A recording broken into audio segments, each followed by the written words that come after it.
एक समय की बात है। एक गांव में राम नाम का एक लड़का रहता था। जी बहुत बहादुर था। एक दिन जब राम खेतों में खेल रहा था, उसने दूर से एक तेज चीख सुनी और उसे यकीन हो गया कि यह किसी महिला की आवाज थी। पहले तो वो डर गया, फिर उसे जानने की इच्छा हुई कि किन होगा वो, और वो उस आवाज की दिशा में चला गया। जैसे ही वो अंधेरे जंगल में आगे बढ़ा, राम ने अपने सामने झाड़ियों से एक और भी भयानक चीख सुनी। जैसे ही वह आगे बढ़ा, उसने लंबे काले बालों और चुड़ैल जैसी दिखने वाली एक महिला को देखा। वह जानता था कि यह एक चुड़ैल थी। उसे देखकर राम का शरीर कांपने लगा। वो भागना चाहता था पर उसके पैर जैसे कम ही नहीं कर पा रहे थे।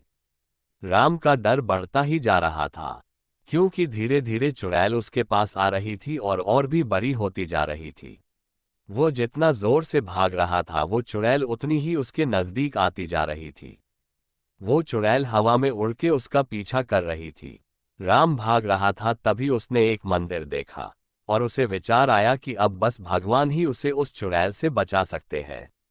वो तुरंत मंदिर के अंदर जाता है और भगवानी मूर्ति के पीछे छुप जाता है और उसकी रक्षा के लिए भगवान से प्रार्थना करने लगता है।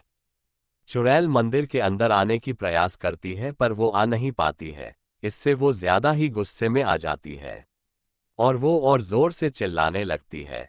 चुड़ैल बोलती है कि कोई तुझे बचाने नहीं वाला, आज तेरी मौत पक्की है और मेरे हाथों से ही लिखी है। ये सुनकर राम और भी डर जाता है, पर वो पूरे दिल से भगवान की प्रार्थना करता है।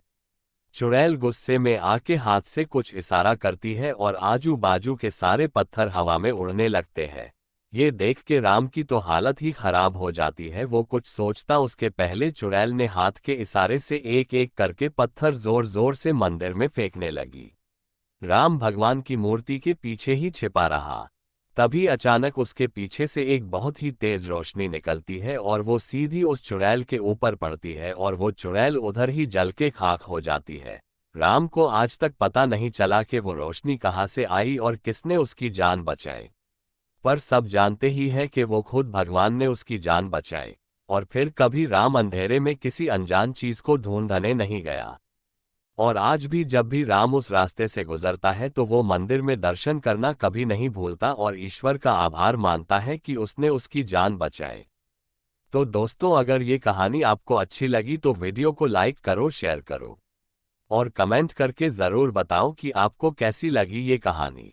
ऐसे ही और भी कहानियों के लिए इस चैनल को सब्सक्राइब करो। और अगर आप लोगों के पास भी कोई कहानी है और आप उसे मेरे चैनल पे बताना चाहते हैं तो कमेंट करिए या मुझे ईमेल करिए। डिस्क्रिप्शन में मेरा मेल आईडी है, मैं आपकी कहानी इस चैनल पे बताऊंगा। मिलते हैं अगले वीडियो में।